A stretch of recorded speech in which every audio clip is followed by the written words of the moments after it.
What up, what up? Welcome back to the channel. I'm Moedotj and we are locked in. This is part 3 for We Own This City streaming on HBO Max.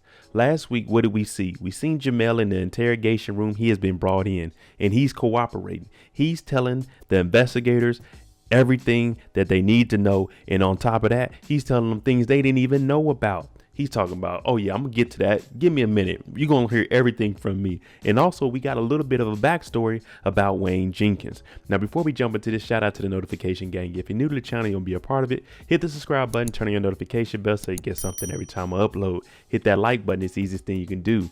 Now, moving forward, I mentioned Wayne Jenkins.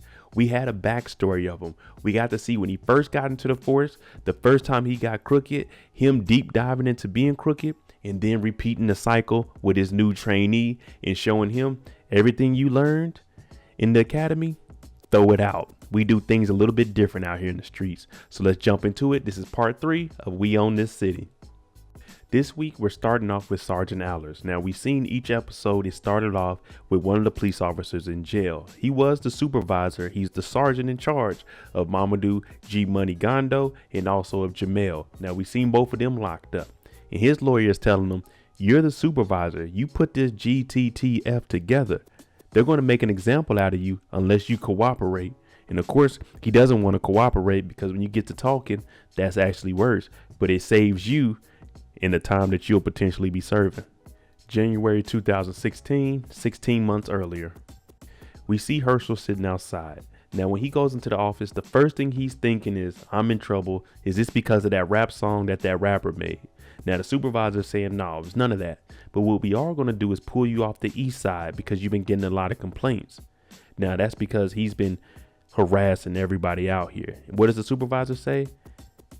You're getting these complaints because you're doing your job, and we're actually putting you on a citywide task force, GTTF, up under Sergeant Allers. So now this is where Herschel gets this promotion, and he's about to start wreaking havoc to the citizens of Baltimore. We heard Allers' lawyer tell him, look, you're going to get 15 to 20 years. And you're going to have to do about 13 to 17, depending on what they give you. Now, they got you on all kinds of federal charges. They even got you on a robbery. How can you explain this? Now, we see him flash back to when him, Herschel, and a couple of his officers are out on a little stakeout. And what they're doing is they're watching this gentleman because they're A, either going to rob him, or B, arrest him and try to pin something on him just so they can look good. Erica's been working her butt off, and she's talking to the judge now to potentially get a wiretap on a police officer's phone. Now, it's one thing to get approved to put a wiretap on a criminal's phone or a potential suspect, but another one to put it on a police officer's phone. So the judge, before he does this, he asks her specifically, how high up the chain of command do you think that this is going to go? Meaning, if we do this, this could be very serious. So if it goes up to like the commissioner or the mayor or something, this is going to be very, very bad. So he just wants to know, how high does she think this is going to go, or if they can cut it off before they get to the head of the whole operation. And it looks like it's both of them. Now, they pull this gentleman over and they're looking for a gun or anything in the car. Now, you hear Jamel talking to him, talking about, hey, man, you went on a high speed chase. When we turn the lights on, you need to pull over. He's saying, bro, first of all, I stopped as soon as the lights came on and my license and everything is good. Now, Jamel, he's getting irate. Do you know who you're talking to? Now, they're doing good cop, bad cop here. Sergeant Allers actually sits down. He's saying, I'm going to help you out, man. You said there's no gun in your car. Can we go back to your house and take a little look? Now, this doesn't have anything to do with this traffic stop that they assume that he has something on him. They want to go into the house so they can see what they can get and potentially set him up to have him locked up. Nicole is digging and digging and digging. No surface level from her. She's talking to the commissioner now, and she's saying, I went to talk to Herschel. I couldn't talk to him. Now, the commissioner is saying everything that Herschel is doing good, but he's not defending them. But what he is trying to get his point across by saying is, I joined the Baltimore Police Department and came into this position, even though I knew it was dysfunctional. I'm trying to get it back on track. Now, she's saying, I understand you're not defending them. You're just sticking up for the whole police department as a whole. Now, I can see both sides because he knows that there's some dirty stuff going on. Maybe not to the extent that we know is going on, but he knows there's going to take some work to get to that point. And Nicole, she's trying to go behind it, get all the civil rights taken care of. Now she's going to need help from everybody because this is bigger than just 1 or 2 officers. Back at the house, this man got pulled over for a traffic stop. They couldn't find anything. They tearing up his spot. He's in the living room with his girl and his kids in handcuffs. And Jamel finds a gun. Momodu comes in there. They find a second gun. Now, you know, you can hear them in the back. They celebrating, clapping hands, high five, bow. Yeah, we got it. But they looking for more than just these guns. We need some money or something. Sergeant Ellers skimming off the top of a robbery that you're supposed to be doing with your people. Now he tells them to take all the guns up front and go show them because he found some money in the closet. Now you see him putting it in his bulletproof vest. Herschel comes in. You find anything, Sarge? He like, oh, no, not yet. He leaves. He starts putting more money in the... no honor amongst thieves. Aller's lawyer is asking him, so on that raid that you guys did you split that money with anybody? He said, nah, I got a little greedy with that one. Now his lawyer is starting to break it down. Well, that's why the feds know, because your co-defendants, Momodu, Jamel, they all running their mouth. They talking. See what happens? You didn't spread that money around and you getting yourself caught up. You was already doing nonsense, but then you scamming and stealing from the people that you doing the nonsense with. That'll get you knocked off in the streets. A successful raid. Jamel's in the backseat doing the paperwork. You hear Momodu talking about, hey, give me something too. Give me something to eat. Now, Sarge, we know he stole some money, but he's acting like he ain't got none. So when Jamel's saying, what do I put on here for money? He's like, money? If I found some money, if I had some, I'd split it with everybody. Ask Herschel. Herschel like, yeah, Sarge would do that. AKA Sarge ain't helping nobody out but himself. He said he got greedy on this one. No, you didn't get caught on this one. Erica's in here trying to find any and everything on this wiretap. Now, Momodu Gondo is the only person that they have on a wiretap right now. Now, this information that they're getting now is him on the phone with his girl. Non-pertinent information. Basically talking about him being out here, war in the streets, taking drugs and guns and paying all the lawyer fees.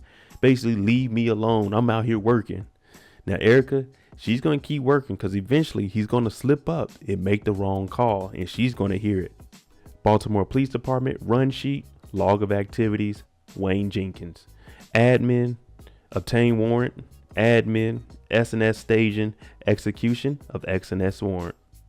We seen Wayne out here. This is 2005. Remember, he joined in 03, became corrupt. 04, he started training. Yeah. So he's knee deep in the game now. He just made a little bust, and he's talking about my wife just called. They trying to change up an estimate. I got to get out of here. They like, no, get your butt back over here and do the work that we supposed to be doing. This shows you how comfortable Wayne Jenkins is. He was about to leave a crime scene and just go deal with his wife on the clock. You see the cockiness of Jenkins. They in here trying to in-process the evidence that they have. And he's like, man, I got somewhere to be, man. I shouldn't be back here. Now, one of the officers that's just a regular police officer, he's like, man, shut up, Wayne. Just because y'all get to run free and do whatever. Now, Sarge comes in, the one that told Jenkins to count all the money and all the drugs. And he takes Jenkins straight to the front. And now you hear Jenkins flex and talk about, yeah, that's what we do. We do real crimes over here. We real crime stoppers, I meant to say. We don't do crimes. But yeah, he's up here flexing, letting it be known. Yeah, I do big numbers. Sean is a smooth brother. We know he's in homicide working that case. Now, when he goes up front, he's talking to an officer, Officer Fentz. Now, he used to be a plainclothes officer, and Sean's saying, why'd you stop that? Because now you're just at the front desk. But he's saying he didn't like what they were doing when he was in plainclothes, basically harassing all civilians, the kids, and everybody was getting paid. Wink, wink. You know what I'm saying? Taking some money off the side, a little bit of overtime fraud. But Sean is looking for a gentleman, and he's saying he might be in the back. Tall, light-skinned brother. Sean meets up with an officer that was at the crime scene. Now, this officer said when he was there, everyone left the scene, so he didn't really get too much information, and he didn't get any names. But he did say he stayed late because it was at a grandma's house, and he wanted to make sure that she was safe, but she blew him off. Now, the information he gives to Sean next is very vital because Sean is a homicide detective. There was just a body found, and we don't have any gun to it. This officer Dixon says, I submitted 5 shell casing of shots that went off, but my sergeant told me to forget about it because it didn't kill nobody. So now this has Sean wondering, Where's these shell casings, and can I check the ballistics on them to see if they go with any of my crimes? Nicole is out here. She's reaching to everyone in the community to see how they've been treated and what do they have going on. Now, this guy, he's doing some spoken word, and he does a lot in the community pertaining to racism. Now, he's saying there's a politician with an open door policy, but he's the one keeping all of these crooked cops out there. So really, can you get something clean if the person that you're going to do the cleaning is dirty? Baltimore Police Department run sheet, log of activities, Wayne Jenkins, daily rundown, crime suppression, admin, crime suppression, aka ride around the streets and just pull up on random people. Pulled up, 2 random people, told them to get in their house, and they like, man, why? This is where we live, we're not doing nothing. Jenkins said, did you hear what I told you? Get in the house, we got a lot going on in these streets. Just messing with people for no reason, trying to get them to do anything to react so he can give them a reaction. Things ain't go the way that Mr. Jenkins wanted. He turned around, told them, all right, I tried to be nice, y'all under arrest. He throws this gentleman on the ground and he commences to whooping on him. I'm talking about straight face shots. Well, there's a complaint that comes in for Jenkins, and when he comes in, his sergeant, they all looking pissed at him. He's like, wait, I tried to give him a chance, man. Maybe he got a little carried away. Jenkins, you whooped on this man. Now you see the other guy say, you could lose your job over this. Now Jenkins is scared. Now it turns out they were just playing around with him. You hear him tell Wayne, don't worry about it. We got you. We always got you. Our job is to protect one of our own. But what they do is start to explain to Wayne, this is how you fill out your paperwork. Say they attacked you, because as long as you're saying you get attacked, you're always going to be justified, unless they get that thing on a body cam. But even then, we know how it is when white cops do things out here in these streets. Erica's in here playing her flute, big kicking it. And now we got a phone call. Momodu, gonna tell it all. G Money Gondo is on the phone. Now he's talking to one of the young gentlemen, and he brings up a white officer. And now you hear this man saying, I ain't got nothing on me. Y'all got them guns? Basically, everything that you're not supposed to say on the phone is going down. Now, Erica gets up and she calls her partner, because we got some information that Momodu is talking. Now, it turns out Momodu's on the phone at a damn police stop with everybody. Herschel, Jamel, Owlers, and they didn't pull somebody over. They about to try to get everything up off them. Now they're being watched the whole time. They done pulled the people about the van. They talking about, we not telling y'all what y'all arrested for. Momodu's still on the phone saying that they got a gun in the car. Whole time Erica's partner is watching and taking notes, because the whole gang is there. They end up finding the gun in the back of the vehicle. And you hear Erica say, whoever this kid is, when he goes into central booking, we want a recording of whoever he's talking to. Because right now they're piecing together everything that these 4 knucklehead cops are doing to use against them. Sean out here working. Now the officer that was telling them where he found the shell cases takes him to the scene. Now he shows him the grandma. You know, she ain't talking to nobody. It's F12. Now Sean sees a young lady walking across the street, and when he goes to talk to her, she's saying she's going to her boyfriend's house. Now, whenever the cops talk to you about anything, just don't talk to them. Answer their questions. No, my name. If you want to give them your name, you don't have to. But if you don't want to start too much, just give them your name and just tell them I don't know anything, and then continue on with your day. But don't be seen out here taking a car from no cop, especially in no Baltimore streets. Now they finally get grandma to talk and give some information. Now she's not giving up too much, and she's telling them, y'all don't understand what's going on around here. Now you see the officer Dixon say, I do. This is my post. I'm here every day. And also Sean is trying to relate to her and says, the guy that got shot was a hardworking man, just like me. And the picture of this gentleman on the wall. Now it was a man in a military uniform. Now that's how he got her to at least say there's a guy on the corner. You know what I'm saying?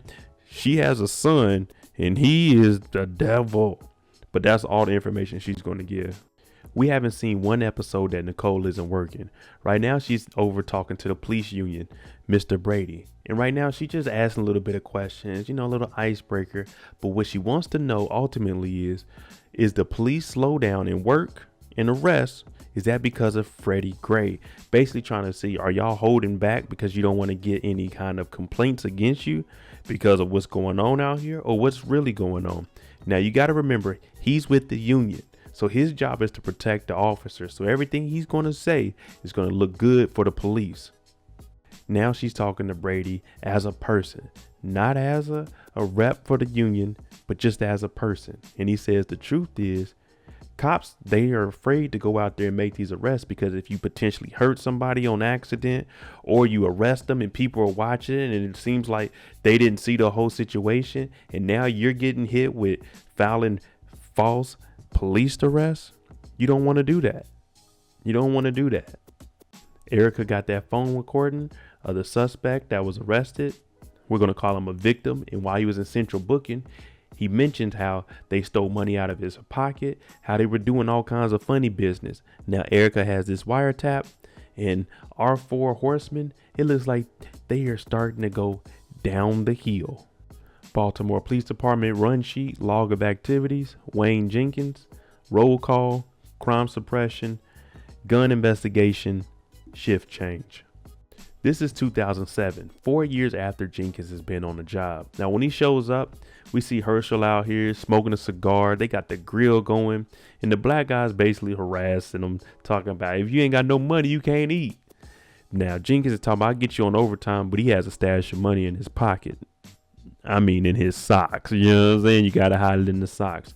But now he's looking at everything that Herschel is doing, and you can kind of sense that he's low-key telling them, bro, what are you doing? You're too flashy out here. What is all this expensive stuff? I can get drunk for $20 for a whole week. And what is this Patron bottle? It's a Patron bottle. He called it fancy. Jenkins wasn't lying about getting drunk off that $20 in a week because this trash beer that he's drinking is very, very cheap. Now he goes and talks to a bail bondsman. Now we see him counting up a lot of money. So you already know where this is probably going. He's probably going to let Jenkins know when somebody gets out, when he done bailed him out or bonded him out, and they work together. But right now, let's go look at some women, Jenkins. You know, clear up your mind a little bit. Jenkins in here, he talking about, ooh, I'll leave my wife for that young queen. Now, you know, Jenkins in here wilding out. But this girl comes up talking about, who's a queen? She talking about $200 for some champagne in the private room and a tip on top of that.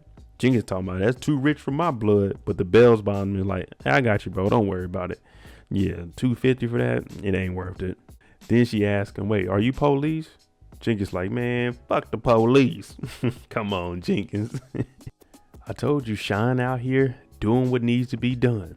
Now, 2 of the bullets match the bullets that he had from his murder. Now, you remember his partner that dropped him off at the first crime scene? He's saying which one? He's saying from that one. It was a shooting around the corner. This is real police work right here. Sean went back over there, and guess who we see? Miss Ebony. He's like, all right, tell me where Tay is. Does he have a gun? Because if not, you're going to jail. He is a suspect for murder. Now she tries to do a little jog off. He grabs her arm, pulls out the handcuffs. Now she about to tell everything. I thought she was a ride or die. We were all wrong. Now he's like, call Tay right now and tell him to meet you here. Man, Tay about to go down. You remember the guy they pulled over and then they went to his house, arrested him in front of his girl and his kids? Well, he's willing to say that the cops robbed him. Yeah. So now the U.S. Attorney's Office is saying, look, let's see if he'll cooperate and he'll take the stand. Erica's saying he won't take the stand because he'll be telling on cops. But you just heard her boss say, I'm going to lay it all out to him because we're going to arrest everybody else before he has to take the stand. So he will be helping get some dirty cops off the streets. Well, Tay gets there. They lock him up. Sean's talking about, let's go raid the house. Well, this isn't a raid, but let's go in there and find some guns and see if we can connect it to any of these bullets. Now you look over and grandma's looking at the door like, y'all finally did something around here for the better of the community, huh? Baltimore Police Department, run sheet, log of activities, Wayne Jenkins, off duty, 2109, approved. And we also just seen Wayne in his jail cell thinking, back to 2007. Sean arrives at the bar. Remember, this is 2007. and he's there to drink with Jenkins. Now they're talking and joking around. He's talking about, all right, y'all, I'm gonna go use the restroom. Next drinks are on me. Make sure no one drinks or drive tonight. Sean's always been straight and narrow, so he's not really about to be dealing with the BS, but he's gonna have a good time. Now we see Jenkins talking to this other gentleman saying, can we trust Sean? The guy's like, man, I heard some things. Jenkins is like, we're gonna find out. Basically trying to see how corrupt Sean is, and if we can bring in another officer, more hands, more arrests, more money. Sean and Jenkins, we know they've been working with each other, but can we trust Sean? Now there's a little bust that they're about to do because it says it's a car wash, but we know that this is just a front. Jenkins talking about, all right, y'all, let's get it. You two get the front door. Jenkins is a wild man, bruh. Gondo was not lying in that first episode. We in the spot. We got Mr. Conley, the owner of the car wash, sitting down, tied up. Wayne shows him the warrant, and he says, make it easy on us. Let us know where it is. But Mr. Conley, he ain't folding. Wayne is upset. He starts tearing up everything, breaking TVs, hitting pictures, knocking over shelves. But Mr. Conley's like, you let me out, you F and F. I'm like, oh Lord, you done took it to another level. Now Conley, he's a brave man, but he said ain't nothing scary about you, Jenkins. Sean hears Jenkins out there wilding out. He's like, hey, come check this desk back here. Basically trying to defuse the situation, but he also found something. And in the bottom of this table is hollow. There's money in there, guns in there. They didn't hit the jackpot. Mr. Conley, it's over with, brother. Now it's about 40 to 50 G's in there. A brick and 6 guns. Jenkins talking about 40, 50 G's. You know what I'm saying? We can, that speedboat outside, we can get on out of here. Now Jenkins did mention that speedboat was going to be his before they left. Now Sean, he's like, hey, we can't do that. There's patrol here. Jenkins said, nah, brother. We going to write it up. 6 guns, a brick, and 4,000 in cash. 4,000 in cash. He looking around, making sure ain't nobody there. Now Sean does dap him out, but this is just, okay, man. So he won't talk to you anymore, even though you know you're not going to do anything with this. Now we see Jenkins putting all the money in his vest. Sean, he just looking with his hand on his head because he don't want no parts of this. And as long as he doesn't take any of this money, the only thing he has to do is report it. Back to Allers in the investigation room. Now his lawyer's trying to say he's a decorated cop, pulled many guns off the streets, and he never hurt anybody. Well, Erica and the FBI says otherwise. The guy that you pulled over and the 10 grand you took, we know you took it. Yeah. You remember, this is what Jamel was talking about when he was in there snitching on everything going on. Remember, he said, oh, let me get to that. He's talking about Sergeant Allers. And the reason they know that Sergeant Allers took it, because that 10 G's they stole was supposed to go to this man's supplier. They done pulled up at his house and killed him in front of his apartment. Sean and Wayne, they're sitting in the car. And right now what Wayne is doing is saying, man, it's a good job, man. We did a hell of a job. Sean, he trying to hype him up, man. You got a nose for this, bruh. And then he pulls out a stack of cash and says, that's yours. You earned it. Sean's like, man, that's a lot of money. Now you hear Wayne trying to justify taking the money. Man, my daughter, she gonna get more than just a medal from me. She gonna get some money because that check we get every 2 weeks ain't enough. Now it doesn't look like Sean is gonna take it. And I don't think he's going to take it. But that's where the episode ends. And we got to wait to find out if Sean's going to take this 10,000 that Wayne gave him. There you go. Part 3 of We Own This City. Let me know what you think about Sean. Do you think that Sean took this $10,000 or he turned his back on Wayne? And that's one reason why he's acting the way he is towards Gondo and Jenkins and tried to get switched over to homicide. Let me know what you think. I'm Moedotj. If you like the content on the channel, hit that like button, hit that subscribe button. Thanks for watching. I'm out. Jimmy on the beat, boy.